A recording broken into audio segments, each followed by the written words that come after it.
柴嚟做咩咧？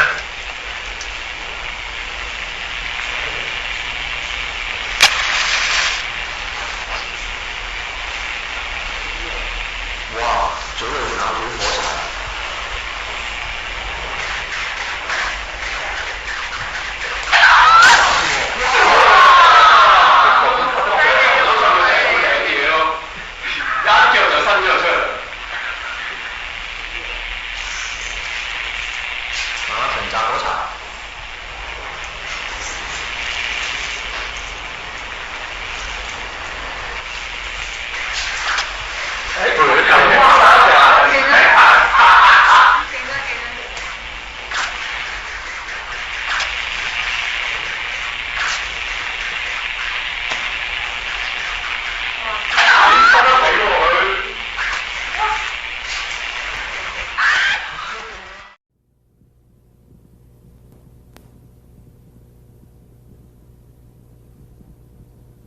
Bruce Lee faces a real dilemma. He's on the verge of stardom in the United States with a projected TV series on the horizon, but he's just achieved superstardom as a film actor here in Hong Kong. So what does he choose, the East or the West?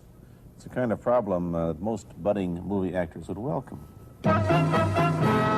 It's the Pierre Berton Show, the program that comes to you from the major capitals of the world. This edition comes to you from Hong Kong.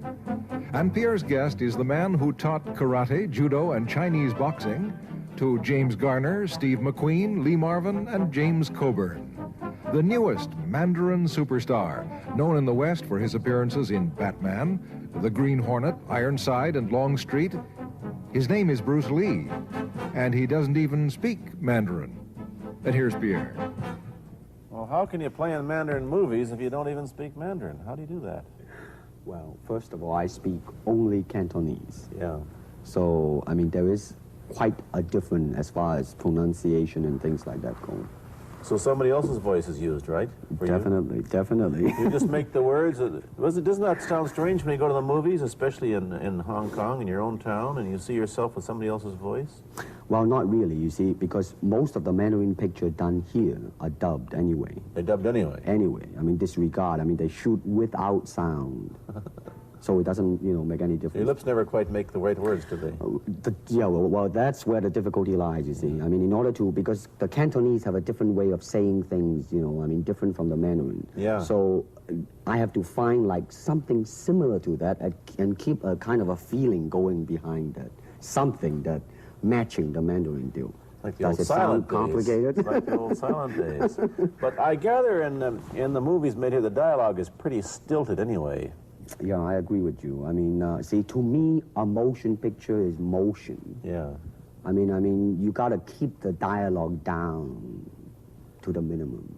Did you look at many Mandarin movies before you started playing in the first one? Yes. What did you think of them when you saw them?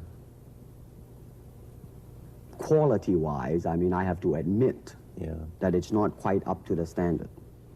However, it is growing, and it is getting higher and higher and going toward that standard, that what I would term quality. They say the secret of your success in that movie, The Big Boss, which was such a success here and rocketed you to stardom in Asia, was that you did your own fighting.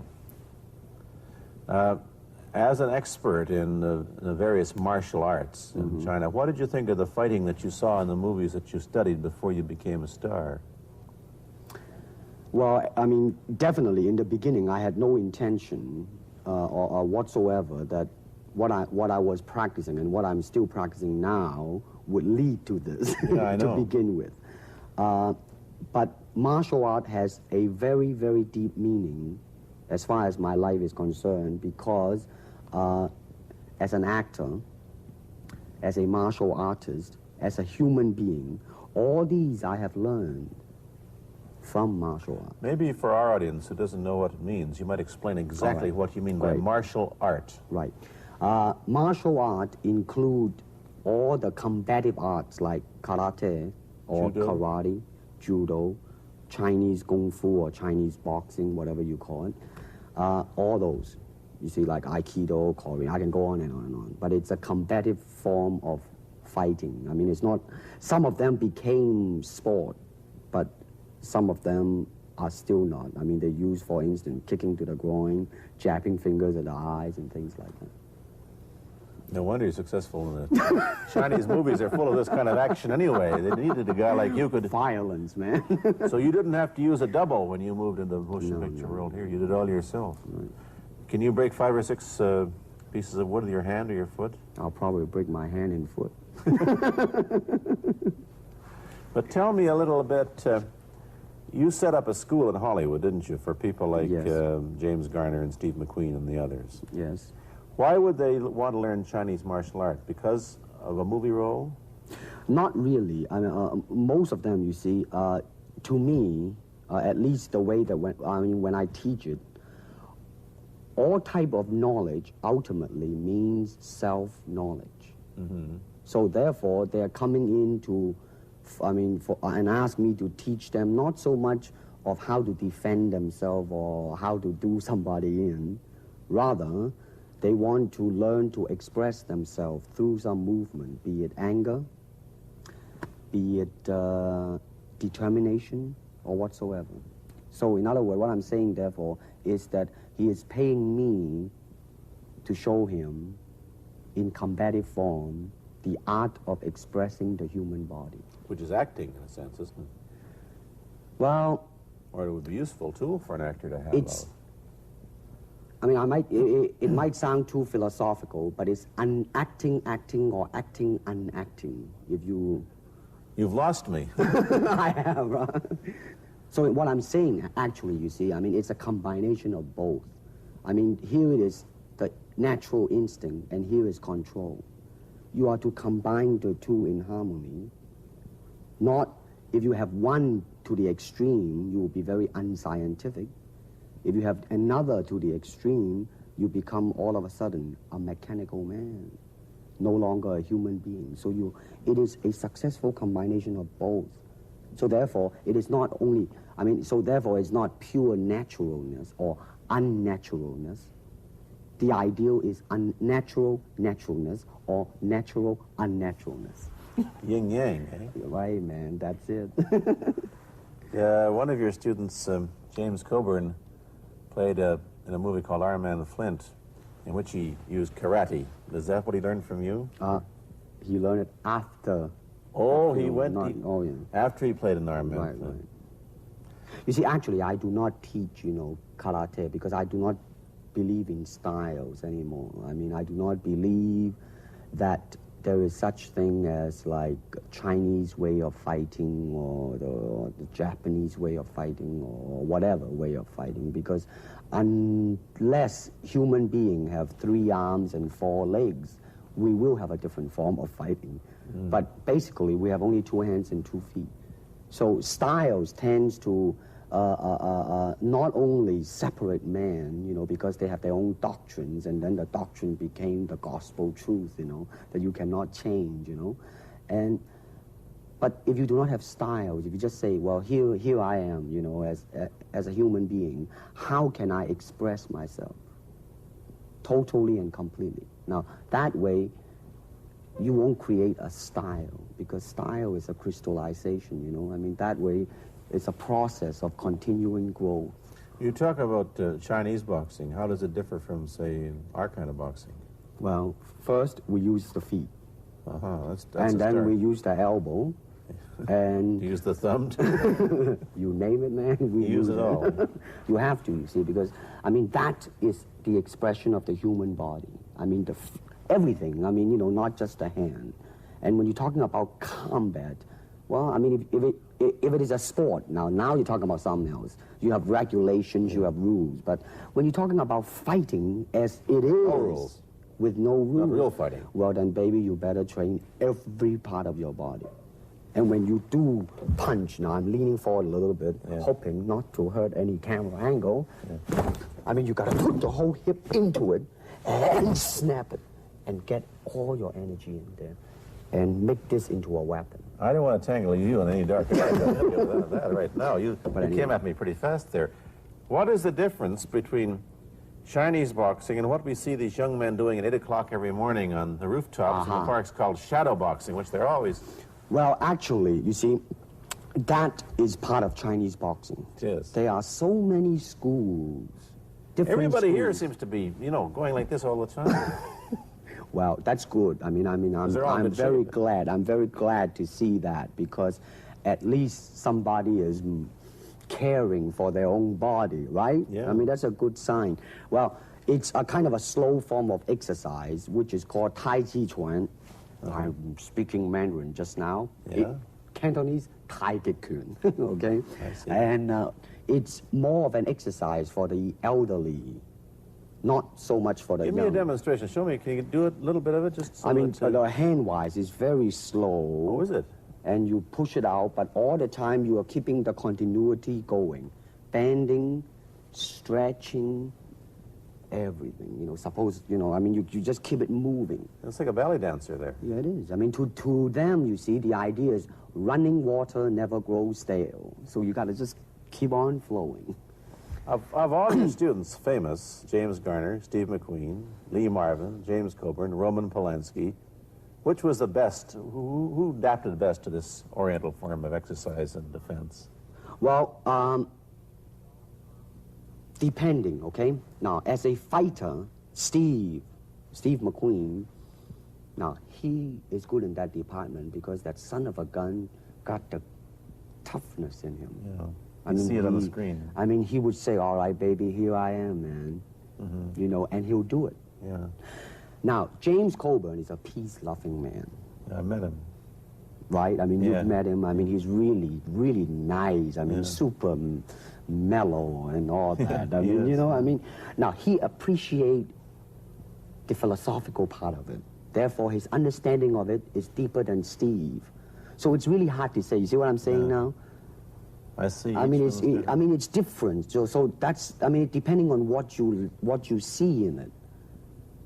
Interesting that we don't, in our world, and haven't since the days of the Greeks who did, combined philosophy and art with sport. But quite clearly, the Oriental attitude is that the three are facets of the same things. Man, listen, you see, really, to me, okay, to me, ultimately, martial art means honestly expressing yourself. Now, it is very difficult to do. I mean, it is easy for me to put on a show and be cocky Yeah. and be flooded with a cocky feeling and then feel like pretty cool and all that.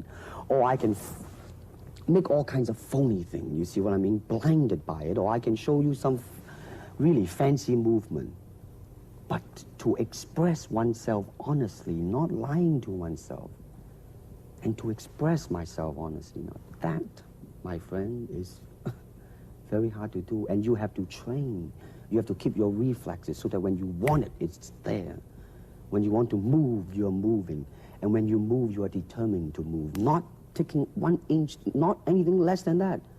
If I want to punch, I'm going to do it, man, and I'm going to do it, you see. So, I mean, so that is the type of thing you have to train yourself into it, to become one with the, you think? Yeah, this is very un-Western, this attitude. I want to ask you about your movie and TV career, but first we'll take a break. Then I'll be back with Bruce Lee.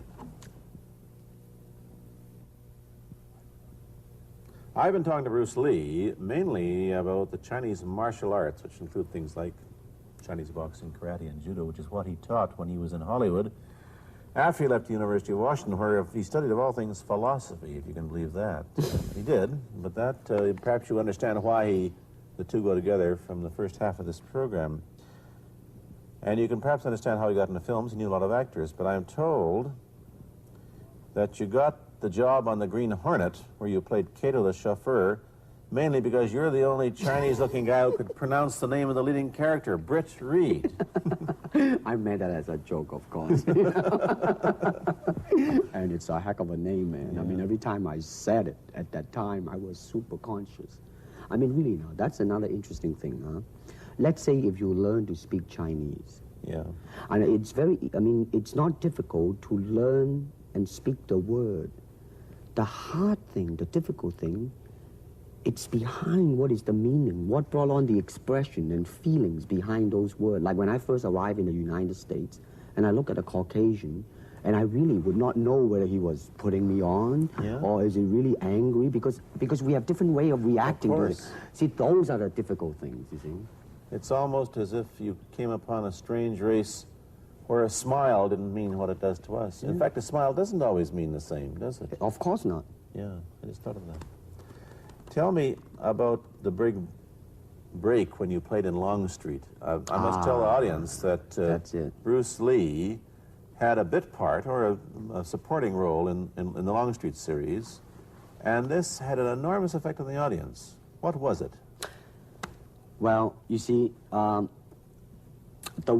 title of that particular episode of Longstreet is called The Way of the Intercepting Fist. Now, I think the successful ingredient in it was because I was being Bruce Lee. Yourself. Myself, right. And did that part, just express myself, like I say, honestly express myself at that time. And because of that, I brought, favorable mentioning in, like, New York Times, which says, like, the Chinaman, who incidentally came off quite convincingly enough to earn himself a television series, and so on and so on and so forth. Can you remember the lines by Sterling Siliphant, the key lines? He's one of my students, you know that? Was he too? Yes. You've had everybody as your student. But you read, there were some lines that expressed your philosophy. I don't know if you remember them or not. I remember that. Let's hear. This is what it is, okay? You're talking to Longstreet, played by James Francesca. I said, empty your mind. Be formless, shapeless, like water. Now, you put water into a cup, it becomes the cup. You put water into a bottle, it becomes the bottle. You put it in a teapot, it becomes the teapot. Now, water can flow, or it can crash. Be water, my friend. Like that, you see? Oh, I see. I get the idea. I get the power behind it. So, now, two things have happened. First, there's a pretty good chance that you'll get a TV series in the States called The Warriors, in which you use, what, the martial arts in a Western setting? That was the original idea. Now, Paramount, I did Longstreet for Paramount, and Paramount wants me to be in a television series. On the other hand, Warner Brother wants me to be in another one, but both of them, I think, they want me to be in a modernized type of a thing. And they think that Western idea is out. But whereas you want to do the Western, eh? I want, because you see, I mean, how else can you justify all these punching and kicking and violence except in that period of the West? I mean, in nowadays, I mean, you don't go around on the street kicking people or punching people. Because if you do, that's it. I mean, I don't care how good you are, But this is true also of the Chinese dramas, which are mainly costume dramas. They're all full of blood and gore over here. You mean here? Yeah. Well, unfortunately, you see, I hope that the picture I am in would either explain why the violence was done, whether right or wrong or whatnot. But unfortunately, pictures, most of them here, are done mainly just for the sake of violence. You know what I mean? Like, fighting for 30 minutes, get stabbed 50 times. Well, I'm fascinated. Let me give you your microphone back. I'm fascinated that you came back. I am a martial artist. You came back to Hong Kong on the verge of success in Hollywood and full of it. And suddenly, on the strength of one picture, you become a superstar. Everybody knows you. You have to change your phone number. You get mobbed in the streets. Now, what are you going to do? Are you going to be able to live in both worlds? Are you going to be a superstar here, or one in the States, or both? Well, let me say this. First of all, the word superstar really turned me off, and I'll tell you why. Because the word star, man, is an illusion. It's something what the public calls you. You should look upon oneself as an actor, man. I mean, you would be very pleased if somebody say, hey, man, you are a super actor. It is much better than, superstar. Yeah, therefore, you've got to admit that you are a superstar. You're not going to, if you're going to give me the truth. I'm honestly saying this, okay? Yes, I have been very successful, okay? But I think the word star I do not look upon myself as a star. I really don't. I mean, Believe me, man, Yeah. when I say it. I mean, I'm not saying it because I. Well, what are you going to do? Let's get back to the question. Okay. Are you going to stay in Hong Kong and be famous? Or are you going to go to the United States and be famous? Or are you going to try and eat your cake and have it too? I am going to do both because, you see, I have already made up my mind that in the United States, I think something about the Oriental, the true Oriental should be shown. Hollywood sure as heck hasn't. You better believe it, man. I mean, it's always that pigtail and bouncing around, chop, you know, with the eyes slant and all that. And I think that's very, very out of Is it date, true that man. you were the first job you had was being cast as Charlie Chan's #1 boy? Yeah, #1 son, yeah. No, They never made a movie. No. They were going to make it into like a new Chinese James Bond type of a thing. I see. Now that, you know, the old man Chan is dead, Charlie is dead, and his son I is see. carrying on. But they didn't do that. No. Batman came along, you see, because that's and then everything was started to be going into that, you know, that kind of Green-hearted. yeah. Which you were in. But is I it mean, by the way, I did a really terrible job in that, I have to say. really? You didn't like yourself in Green-hearted? I didn't see it. Let me ask you, however, about the problems that you face as a Chinese hero in an American series. Have people come up in the industry and said, well, we don't know how the audience are going to take a non-American? Well, such question has been raised. In fact, it is being discussed, and that is why The Warrior is not going to be on. I see. You see, because unfortunately, such thing does exist in this world. You see, like, I don't know, certain part of the country, right, where like they think that business-wise it's a risk. And I don't blame them, I mean, in the same way, it's like in Hong Kong, if a foreigner come and became a star, if I were the man with the money, I probably would have my own worry of whether or not the acceptance would be there. But that's all right, because if you honestly express yourself, it doesn't matter, see? Because Are you're gonna do you, it. how about the other side of the coin? Is it possible that you are, I mean, you're fairly hip and fairly Americanized. Are you too Western for Oriental audiences, do you think? Oh man, like, how? I have been criticized for that. You have, eh? Oh, I would yes, think so. definitely. Well, let me say this. When I do the Chinese film, I'll try my best not to be as American as I, you know, have been adjusted to for the last 12 years in the States. But when I go back to the States, it seems to be the other way around. You know You're what too I mean? exotic, eh? Yeah, man. I mean, they're trying to get me to do too many things that are really for the sake of being exotic. You understand what I'm trying to Oh, say? sure. So it's really, I mean, it's When you live in both worlds, it brings its problems as well as its advantages, and you've got both. Time to go to a commercial. I'll be back in a moment with Bruce Lee. Let me ask you whether the change in attitude on the part of the Nixon administration towards China has helped your chances of starring in an American TV series. Well, first of all, this happened before that. Yeah. But I do think that things of Chinese will be quite interesting for the next few years. I mean, not that I'm politically, you know, inclining toward anything. You know, I you understand what that. saying? I'm just wondering. But I mean, once the opening of China, you know, I mean, that it will bring more understanding. Yeah. More things that are, hey, like different, you know? And maybe in the contrast of comparison, some new thing might grow. So therefore, I mean, it's a very rich period to be in. I mean, like, if I were born, let's say, 40 years ago, Yeah.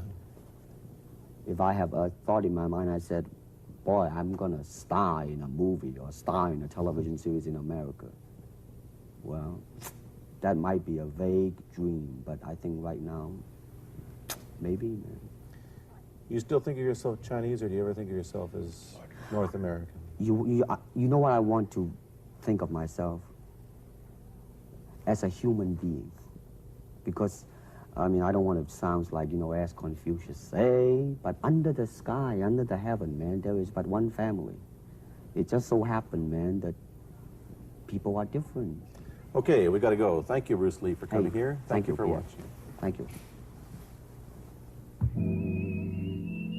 You've been watching Bruce Lee on The Pierre Burton Show, a half-hour program of conversation, opinion, and debate. This is Bernard Cowan speaking.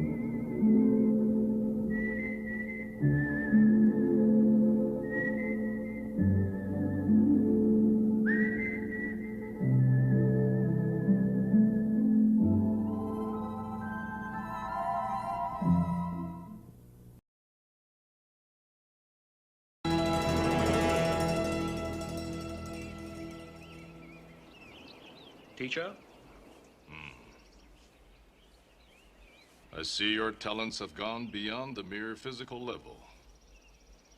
Your skills are now at the point of spiritual insight. I have several questions. What is the highest technique you hope to achieve? To have no technique. Very good. What are your thoughts when facing an opponent? There is no opponent, And why is that? because the word I does not exist. So, continue. A good fight should be like a small play, but played seriously. A good martial artist does not become tense, but ready. Not thinking, yet not dreaming. Ready for whatever may come. When the opponent expands, I contract. When he contracts, I expand. And when there is an opportunity, I do not hit. It hits all by itself. Now, you must remember, the enemy has only images and illusions, behind which he hides his true motives. Destroy the image, and he will break the enemy. The it that you refer to is a powerful weapon, easily misused by the martial artist who deserts his vows. For centuries now, the code of the Shaolin Temple has been preserved. Remember, the honor of our brotherhood has been held true.